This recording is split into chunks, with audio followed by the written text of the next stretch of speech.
Olá, olá! Meu nome é Paula Gonçalves e nós estamos aqui para o terceiro episódio do Bora Viver. Conversas que realmente importam. E eu tô comigo, como sempre, a grande, a linda Joana.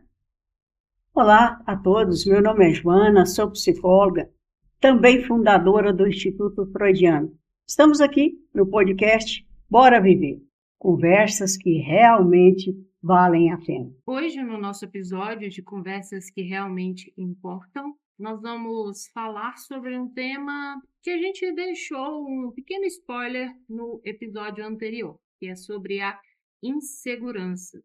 No episódio anterior, nós estávamos falando sobre a pobreza da experiência. O quanto as pessoas não estão aproveitando os momentos da vida. A gente até usou uma situação da nossa vida que foi o pôr do sol mais bonito. Então, o que que essa pobreza de experiência ela está gerando no ser humano, na sociedade, de uma forma geral?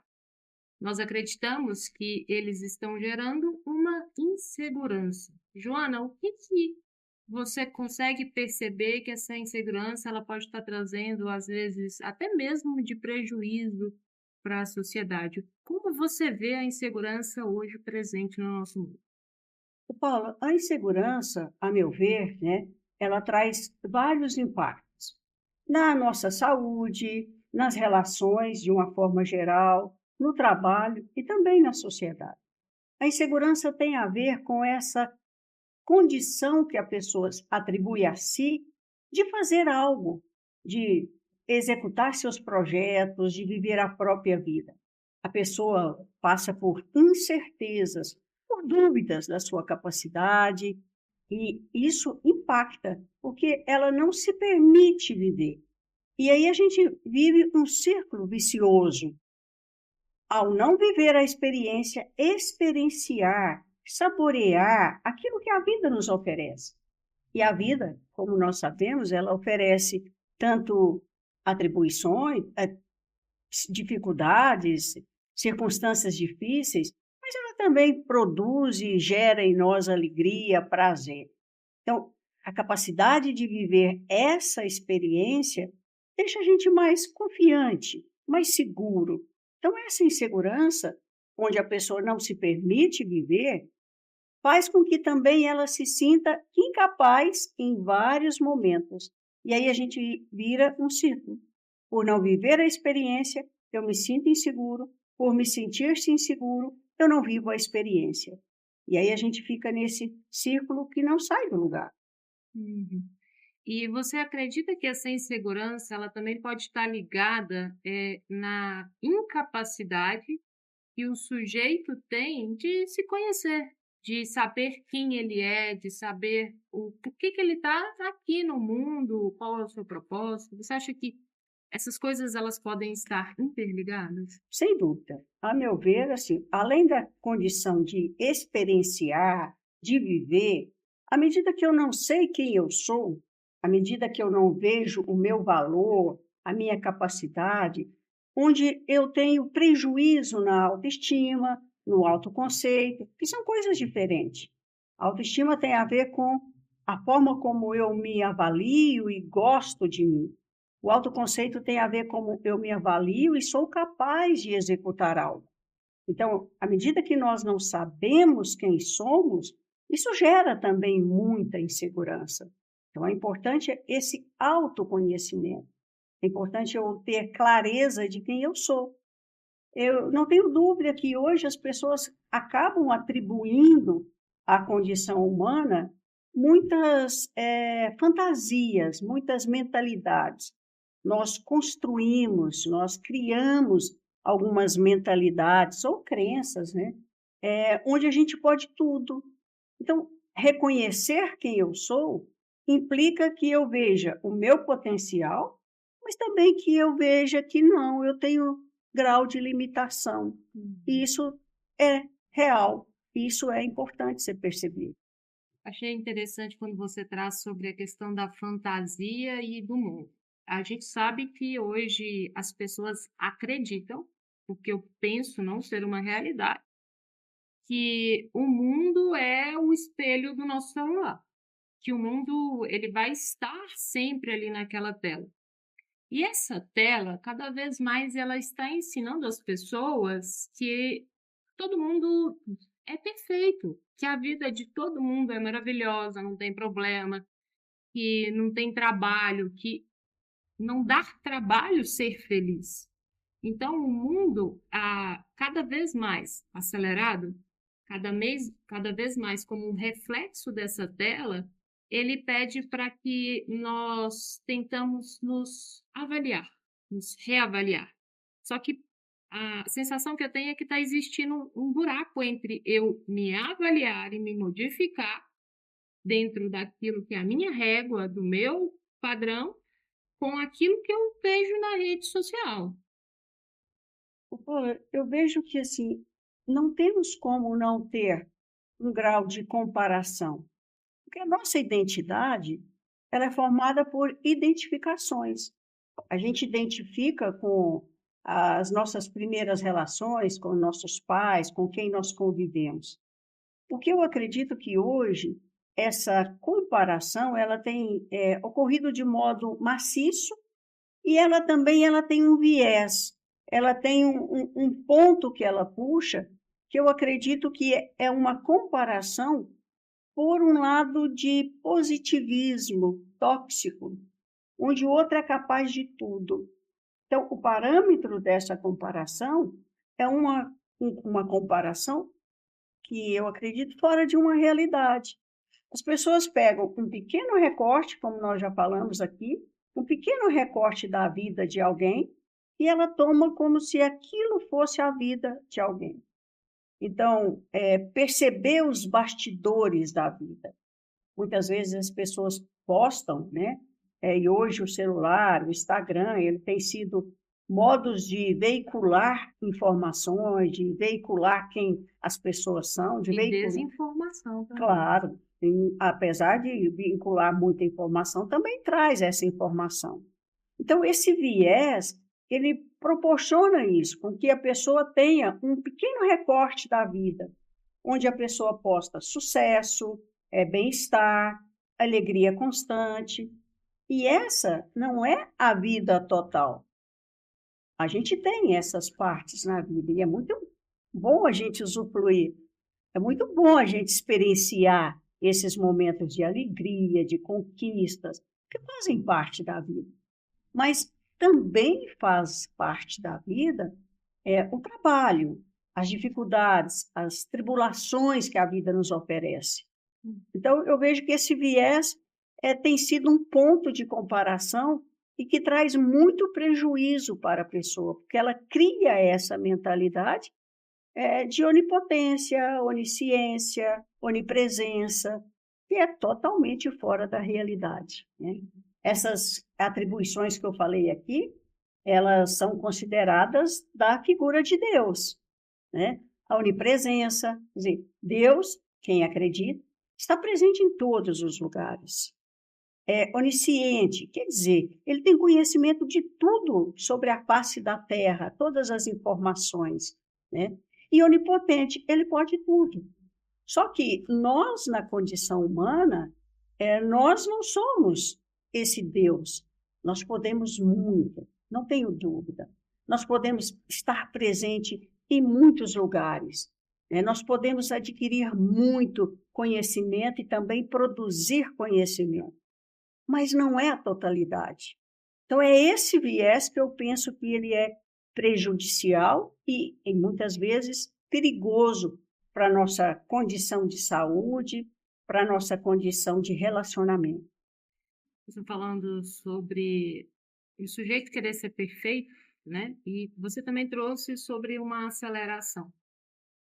Você acredita que essa aceleração que o mundo nos está impondo, seja por uma busca excessiva de positividade, seja por uma busca excessiva de resultados, seja pelo próprio espelho da tela do celular, ele também dá o tempo suficiente para que esse indivíduo tenha uma capacidade autorreflexiva, para que ele veja o que ele precisa ou não melhorar, modificar, o que ele precisa ou não viver, e a partir daí ir se construindo. Você acha que essa aceleração, esse excesso de informação, esse excesso de positividade, ele dá tempo para o ser humano vivenciar? Paulo, eu acredito que não, né? Quando nós falamos da condição de tempo, nós falamos que há um tempo para perceber, para conhecer e para elaborar algo. Então, na aceleração, nessa pressa, nós estamos falando de pressa. Parece que é tudo pressa. Eu gosto muito de ditado popular, né? E eles são sábios e muitas vezes, às vezes incompletos, mas eles são sábios. Porque diz assim, o apressado come cru, né? Esse é um ditado popular. Então, a pressa faz com que a gente não viva aquilo no tempo certo. A vida, os processos que a vida nos oferece, porque são processos. Então, essa aceleração, a meu ver, faz com que as pessoas não saboreiem, não adquiram uma coisa que eu prezo muito, que é a sabedoria. A pressa faz com que eu tenha informação. E a informação ela é importante, né? Eu preciso ler coisas, eu preciso perceber coisas no mundo, isso são informações. Olha, eu olho, vai chover, não vai chover, isso são informações. Eu leio aquilo que foi processado de conhecimento, de dados, né? E o conhecimento é quando eu afino, quando eu apuro essas informações, isso é conhecimento. E a sabedoria é o viver uma vida baseada no conhecimento. Mas não é um conhecimento teórico, é um conhecimento vivencial, experiencial. Então, para que eu passe por esses processos de perceber, conhecer e elaborar e transformar, eu preciso de um certo tempo. Tá? E esse tempo é que faz com que isso vá sedimentando, me construindo, vai me formando. Então, eu vejo que a pressa faz com que a gente passe sem viver processos. E eu penso que isso, sim, passa a ser perigoso. Trazendo aqui um exemplo, só para a gente ilustrar, né?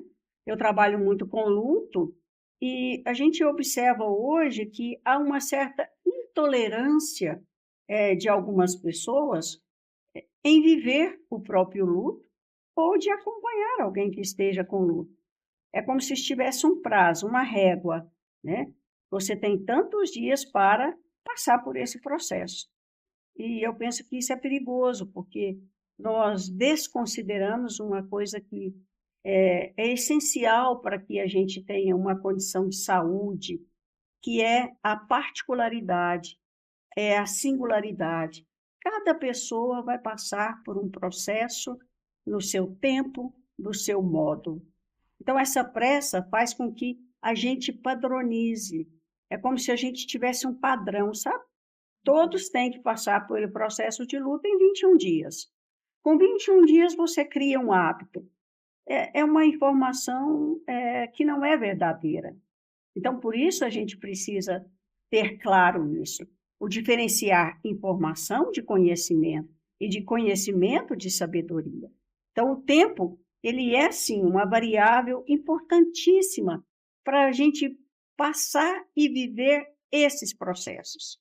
E eu acho interessante trazermos para as pessoas que, nesse momento, não necessariamente o luto é a morte de um ser.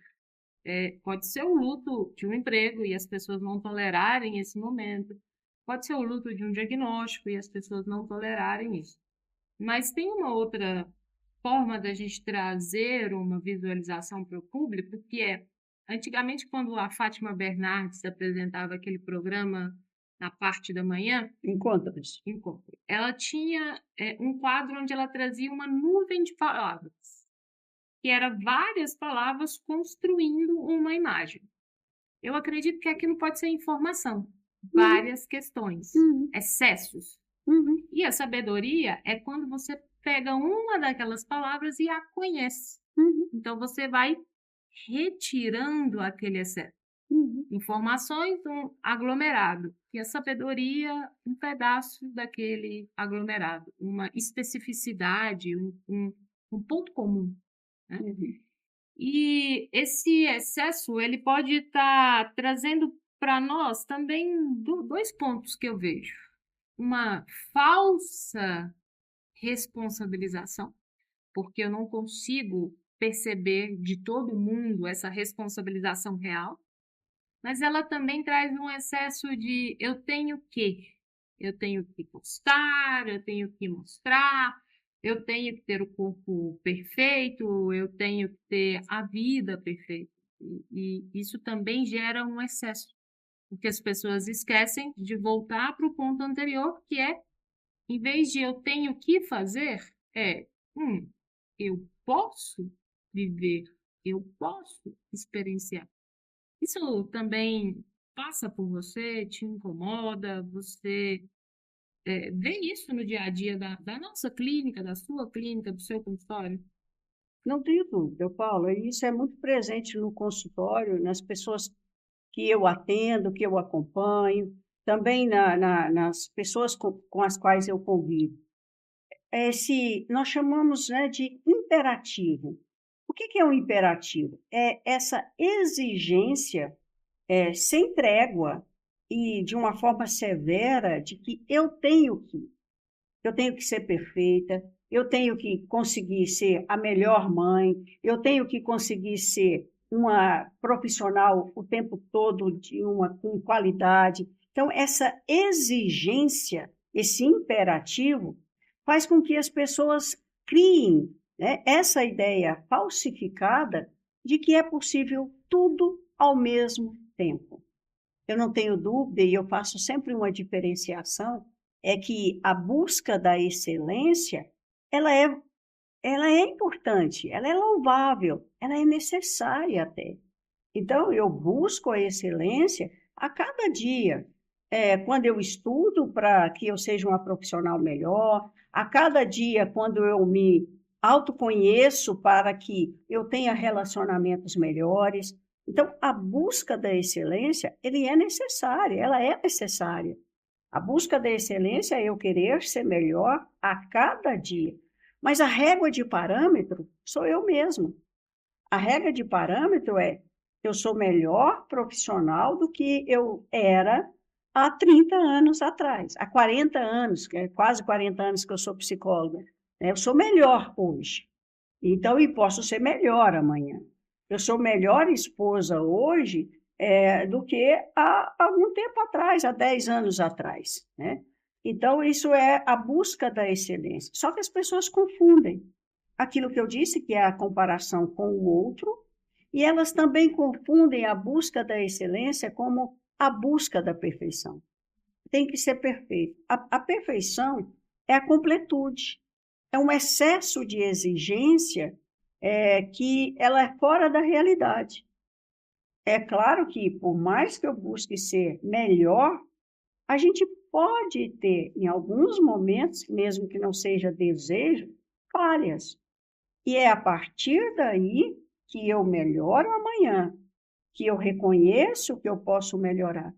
Então, eu vejo que essa busca, né, desse eu tenho que, de uma forma imperativa e totalitária, ela afasta a gente daquilo que a gente é. Ela afasta daquilo que a gente pode ser. E ó, acredito que o interessante nisso também é quando a pessoa nos procura para uma terapia. E aí é que nós estamos falando sobre uma ligação sobre o assunto do luto, uma ligação sobre o excesso e também uma ligação sobre essa totalidade. As pessoas hoje, elas tendem a buscar um processo terapêutico quando elas têm um problema específico. E aí elas querem retirar esse problema, seja emoções, seja comportamento, seja vivências, seja experiências. Elas querem eliminar aquilo que é desagradável a ela. E cada vez menos a gente vê uma procura psicoterapêutica sobre aquele que quer. compreender a si para além daquilo que naquele momento está incomodando, para compreender qual que é o papel dela na própria vida, na família e no mundo. Então, a gente também traz isso, o não suportar viver com o incômodo, o não saber qual é a sua beleza da vida, de viver e de dar tempo para experienciar. Você acha que isso é possível de ser trabalhado? É possível que as pessoas em algum momento consigam virar essa chavinha e parar de procurar para eliminar e passar a procurar para compreender como aquilo passou a acontecer? Paulo, eu penso que em termos profissionais depende muito do profissional, é claro. Sempre que chegam até meu consultório, às vezes chega com essa demanda, com essa necessidade, eu quero acabar com esse problema. Então, quando a gente consegue tolerar e reconhecer que, bom, quem está sofrendo, é claro que quer acabar com o sofrimento. Não, a gente não deixa de trabalhar com o sintoma, mas é muito mais, além da busca de acabar com o sintoma, é ver o que que esse sintoma diz sobre mim. O que que esse sintoma faz com que eu veja que há uma responsabilização minha na construção desse sintoma. Veja que eu falei uma palavra muito que eu acho que é importante a gente diferenciar. Uma responsabilização no sentido de que há algo de mim contido naquela questão. É diferente de culpa. Então, quando eu começo a mostrar isso, né? Culpa é como eu me penalizo, eu me critico de uma forma severa, e eu atribuo a mim unicamente a condição, a causadora daquilo. A responsabilização há algo de mim expresso naquela dor, naquele sintoma, mas também há algo de mim que pode ser transformado. Então, construir essa capacidade reflexiva, ela é um processo, e que não é um processo que a gente faz em uma sessão. Então, tolerar dar conta de dizer, tolerar dar conta de conhecer-se, tolerar estar junto com quem está nesse processo, é belo, é riquíssimo. É isso que me encanta na minha profissão, é isso que me encanta, né, na minha clínica, ser psicóloga, é dar conta de estar com essa pessoa e dizer, bom, nós estamos trabalhando, mas junto com isso, veja quem é você, porque essa é a verdadeira transformação. Eu simplesmente ir lá e retirar, volta de novo, em outro lado, de uma outra forma. Mas quando eu vejo assim, há algo de mim nesse jeito de relacionar, nesse jeito de sofrer, eu sou capaz de transformar. E eu acho que é isso que é muito maravilhoso, isso que é belo, isso que é gratificante no trabalho, isso que é gratificante quando a gente consegue ver que, espera aí, é possível que eu transforme a minha vida. E ao transformar a minha vida, eu também faço transformação no círculo com os quais eu convivo. Não tem jeito, né? Então, eu sempre digo, né, por exemplo, e veja, não só em termos de sofrimento. Eu já falei aqui, né, em um dos episódios, que eu fui dar uma palestra e que o que o amor diz sobre você, a forma como você ama, diz muito sobre você. A forma como você sofre diz muito sobre você. Então, não é um sentido de culpabilizar-se, mas é um sentido de descobrir-se. Isso é encantador, sabe? Quando eu descubro que há em mim limitações, e eu posso trabalhar muitas delas, e há em mim potencialidades. Essa potencialidade que faz com que eu transforme, que eu veja diferente. Isso é encantador, né? E o amor aqui não necessariamente é o amor romântico, né? Mas é a capacidade de você amar o que você faz e poder devolver ao outro a simples capacidade também de admirar o pôr do sol. Ou como aconteceu recentemente, no hospital, uma criança de 6 anos de idade, há 1 mês, num processo de internação, pneumonia, com acesso para retirar o líquido do pulmão, E assim, gente, nós adultos, um mês no hospital já é um absurdo, né? E aí a capacidade das minhas estagiárias de fazer com que ela esquecesse da dor, esquecesse do problema, esquecesse que estava longe da sua cidade e passasse a querer conhecer as situações que elas trouxeram para ela, né? E aí, de novo, o amor de transformar a visão daquele momento do outro e também o amor de conseguir ensinar alguém que é possível que ele seja o diferencial na vida das pessoas. Joana, eu quero repetir um quadro, um acontecimento do primeiro episódio que foi um sucesso, que foi quando nós dissemos números impactam. Pessoas importam. Agora nós vamos fazer diferente, pessoal. Agora a insegurança é filha da inexperiência e A insegurança, né? Ela é também mãe da solidão. então, só para ficar muito claro para as pessoas, a insegurança é filha da inexperiência e A insegurança é mãe da solidão. Vamos entender isso? Vamos explica lá. para mim, vai. Nós estamos falando de experiência. Então, a capacidade de sentir-se seguro, sabe? Então, nós estamos falando da insegurança. O que é a insegurança? Quando eu não sinto que eu sou capaz de fazer algo, a inexperiência em fazer algo. A segurança vem quando eu me permito passar por esse estágio e ir adquirindo experiência. Joana, então eu posso ilustrar com o exemplo da situação anterior que eu trouxe? Claro.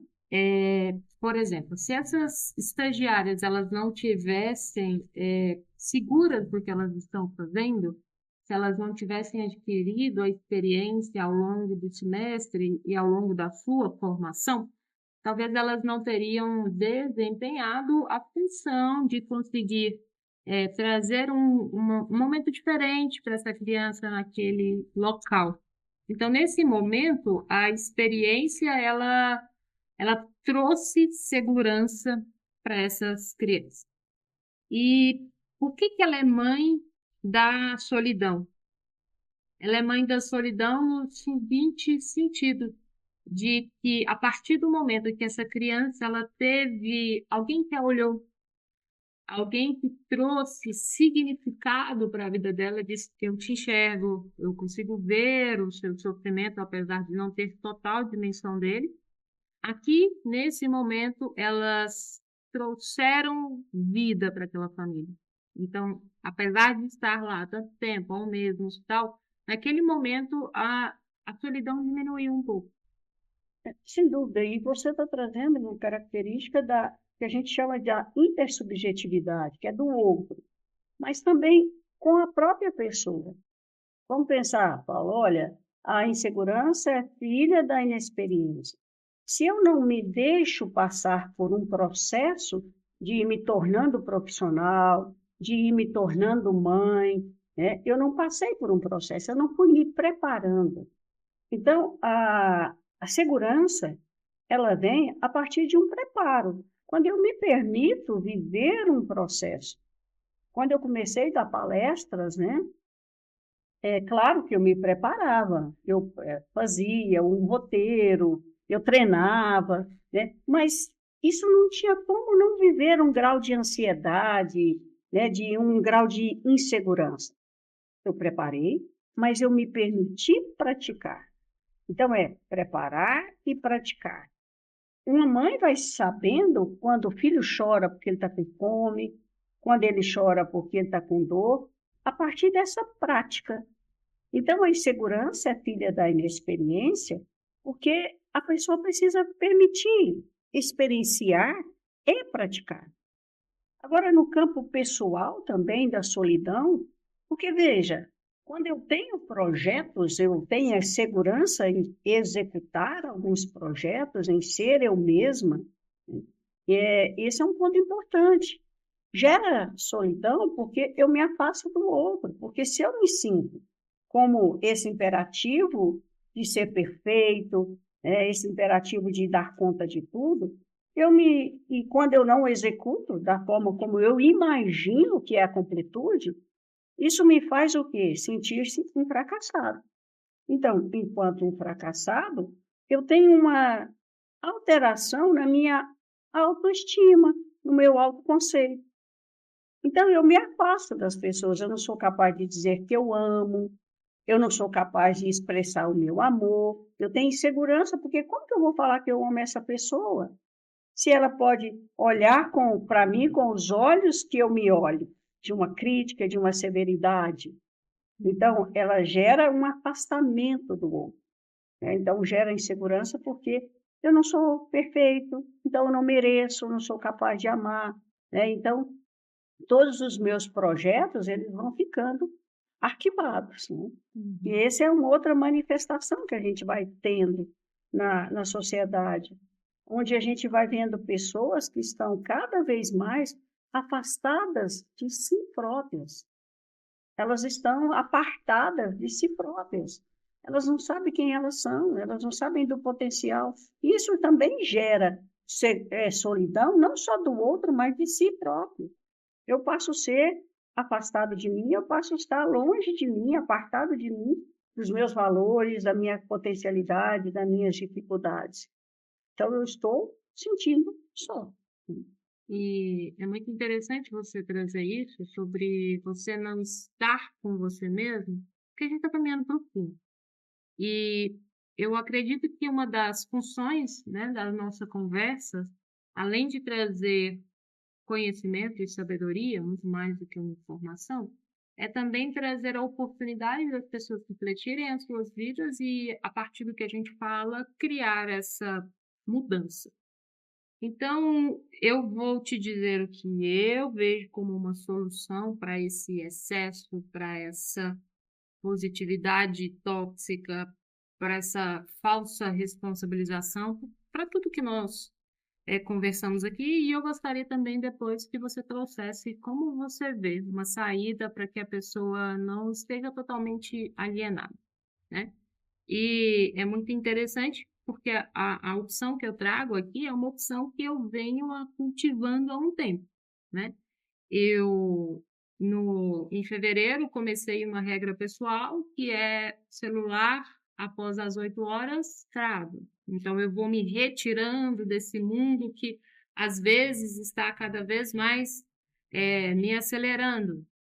Recentemente, eu comecei um novo hábito que é 4 horas de jejum de palavras, de ficar em silêncio e de não mexer na parte da manhã em nenhum tipo de aparelho e de tecnologia. O que isso foi me trazendo? Foi me trazendo uma desaceleração. Foi me trazendo a possibilidade de me conectar comigo mesmo, de me conectar com a minha espiritualidade, de me conectar com aquilo talvez que possa ser o mais importante, que é viver, e não apenas passar ou ter que fazer alguma coisa. Então, eu acredito que uma das opções para que a gente dê um passo para trás no excesso e nessa positividade é dar um passo para trás nesse excesso de coisas e informações que nos cercam. É diminuir esse bombardeio de coisas e ir desacelerando. Se as pessoas soubessem o poder que tem uma coisa tão simples, que é o contato com a terra, pôr o pé na grama, pôr o pé na terra, o quanto isso te autocentra, te traz essa possibilidade, todo mundo estaria fazendo. Como que você vê que é possível estar diminuindo esses excessos? Olha, é muito interessante quando você fala da desaceleração, né? E eu vejo que nós podemos fazer isso sem grandes questões. Eu acho que essa atitude sua, ela é muito particular e a pessoa vai dizer, então quer dizer que eu tenho que ficar de jejum de palavras? Não, não é não necessariamente. Ela é particular, ela é de cada um. Cada um vai encontrar o seu modo. Mas o ponto central, e que eu vejo que em cada uma das atitudes que cada pessoa tomar, precisa ter claro isso, né? Que é, olha, o quanto eu estou comigo mesma. Quando você fala de um passo atrás, eu penso que hoje o excesso ele está nessa visão muito externa. O parâmetro está no externo. Então, é um passo para dentro, onde eu pergunto quem eu sou, o que eu gosto, o que eu não gosto, o que eu posso melhorar, né? E a gente pode fazer isso de várias formas, meditando, conversando com uma pessoa que você tem intimidade, né? Porque é preciso que a gente revele a nossa intimidade. E que o outro escute. Sim, então essa escuta qualificada e não necessariamente só de profissional, mas em muitos momentos em uma psicoterapia, buscar um profissional para que alguém me escute, para que eu também me escute. Então eu vejo que essa desaceleração, ela faz muito sentido quando eu olho para mim, para as minhas necessidades, desejos, projetos, né? E sem desconsiderar o mundo, né? Isso é importante. Eu vivo no mundo.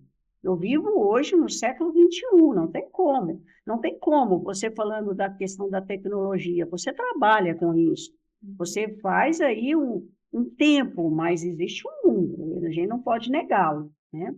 Então, acho que é isso, é voltar para si. Né? Então, por isso Então, quando a gente fala que a insegurança é mãe da solidão, é isso, é eu não estar comigo e nem estar com o outro. Então, eu penso que quando a gente faz esse processo de olhar para si, né, isso me permite conectar com o outro, estar conectado nas relações de uma forma geral, estar conectado com pessoas que fazem parte da minha vida, mas eu vou me descobrindo. Então, eu vou diminuindo, né, eu vou tendo conexão. Então, o que faz com que diminua a insegurança?